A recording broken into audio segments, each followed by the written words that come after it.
India versus Australia के world cup match में भाई लोगों फाइनली इंडियन कंगारू गेम में जाकर सेमीज के लिए क्वालिफाई हो ही गई। सच में भाई इस साल में सिर्फ 2 बार ही सबसे ज्यादा खुश हूँ। एक दिन तब जब अफगानिस्तान ने ऑस्ट्रेलिया का गेम बजा था और एक दिन कल जब अपनी टीम ने इनका गेम बजा दिया, जिसमें सबसे बड़ा रोल था अपने रोहित भाई का कि उन्होंने इतने इंपॉर्टेंट मैच में 92 रन ठोक दिए। साथ में उन लोगों के भी कंटाप ठोक दिया जो उनका लेफ्ट आर्म गेंदबाज वाला मेम बनाकर मजाक उड़ाते थे। कल भाई सबसे ज्यादा ही रन उन्होंने मिचेल स्टार्क को ठोके, एक ही ओवर के अंदर 29 रन। हाँ वो बात अलग है कि बाद में उन्हें विकेट देकर चले गए, लेकिन भाई कल भी ये ट्रेविस हेड ब्लू जर्सी देखकर पगला गया। वो तो भला हो हमारे बुमराह भाई का कि पूरे इंडिया का सरदर्द उन्होंने दूर किया, वरना तो कल भी इसने कांड कर देना था। अब तो बस यही आस रहेगी कि कल सुबह के मैच के अंदर कैसे बिगड़ के अफगानी भाई बंधु बांग्लादेश का गेम बजा दे ताकि इन कंगारुओं का थोड़ा में फाइनल्स में न देखना पड़े। लेकिन भाई एक बल्ला टली तो दूसरी सामने आ गई। इंग्लैंड से सेमीफाइनल्स खेलेगी अब इंडिया।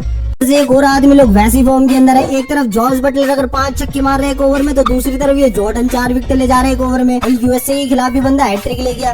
तो इनको सेमी के अंदर देखेंगे अपन अपने मैच पे है। तो एक बार फिर बड़े मैच के अंदर रोहित भाई टॉस हार गए और इंडिया को पहले बैटिंग करने आना पड़ा और आते कोहली भाई एक बार फिर बिना खाता खोले वापस चले गए। लेकिन रोहित भाई ने मिचेल स्टार्क को रिमांड में लेकर तीसरे ओवर में 29 रन ठोक दिए और फिर 5 ओवर में जैसे ही पैट कमिंस को छक्का लगाया, बॉल जाके छज्जे पे अटक गई और बारिश शुरू हो गई। मगर शुक्र है कि जल्दी रुक गई और गेम फिर से शुरू हो गया। रोहित भाई ने 19 गेंदों के अंदर 50 ठोक दी। इसी तरह से रोहित भाई अपने बल्ले से बवाल मचाते रहे, लेकिन ऋषभ पंत को एक तरफ से टिक के खेलना चाहिए था, तो भाई गाय के अंदर अपनी कैच दे बैठे। जिस तरह से रोहित भाई का बल्ला चल रहा था, लग रहा था आज तो रोहित भाई का शतक पक्का है, लेकिन मिचेल स्टार्क ने उन्हें 92 रनों पर बोल्ड कर दिया। उसके बाद बढ़िया बल्ला चला रहे सूर्या दादा का भी आज लगवा दिया, मगर फिर मिचेल मार्श ने हार्दिक पांड्या का कैच टपका दिया। इसी तरह से शिवम दुबे के 28 और हार्दिक पांड्या के 27 रनों की मदद से इंडिया ने दिया 206 रनों का टारगेट। अब ऑस्ट्रेलिया बैटिंग करने उतरी तो अर्शदीप पाजी ने पहली ओवर के अंदर डेविड वार्नर का स्लिप में कैच पकड़वा दिया। उसके बाद बुमराह भाई ने मिचेल मार्श का मौका बनाया, मगर ऋषभ पंत का शायद एकदम से बैलेंस बिगड़ गया, इसलिए बॉल तक पहुंच नहीं पाए और रोहित भाई कुछ ज्यादा भावनाओं में बह गए। उसके बाद अर्शदीप पाजी ने उनका कॉटन बॉल का चांस गवा दिया और फिर मिचेल मार्श और ट्रेविस हेड ने मिलकर पावर प्ले में 65 रन ठोक दिए। जिस तरह से खतरनाक पारी पनप रही थी ना, लग रहा था आज भी भाई कांड न हो जाए, लेकिन फिर अक्षर पटेल ने मिचेल मार्श का एक हाथ से तगड़ा कैच लपक लिया। मगर ये ट्रेविस हेड कल एक बारी फिर ब्लू जर्सी देखकर पगला गया और उनके साथ मैक्सवेल भी उठा कर मारने लगे, लेकिन फिर कुलदीप भाई ने मैक्सवेल को बोल्ड कर दिया। उसके बाद अक्षर पटेल ने मारकर स्टॉइनिस को निपटा दिया और फिर पूरे भारत के सिरदर्द को बुमराह भाई ने आकर खत्म किया, जो कैच रोहित भाई ने पकड़ा। उसके बाद कुलदीप भाई ने मैथ्यू वेड का लो कैच पकड़ लिया और अर्शदीप पाजी ने टीम डेविड का भी फुल टॉस पे कैच पकड़वा के पूरा मैच इंडिया के पक्ष में कर दिया। और फिर तो आखिरी में हार्दिक भाई ने 29 रन बचाकर इंडिया को मैच जिता दिया पूरे 24 रनों से। 92 रन बनाकर रोहित भाई बन गए इस मैच के प्लेयर ऑफ द मैच। बाकी अब आपको कल के मैच का सबसे मजेदार किस्सा कौन सा लगा कमेंट में जरूर बताना।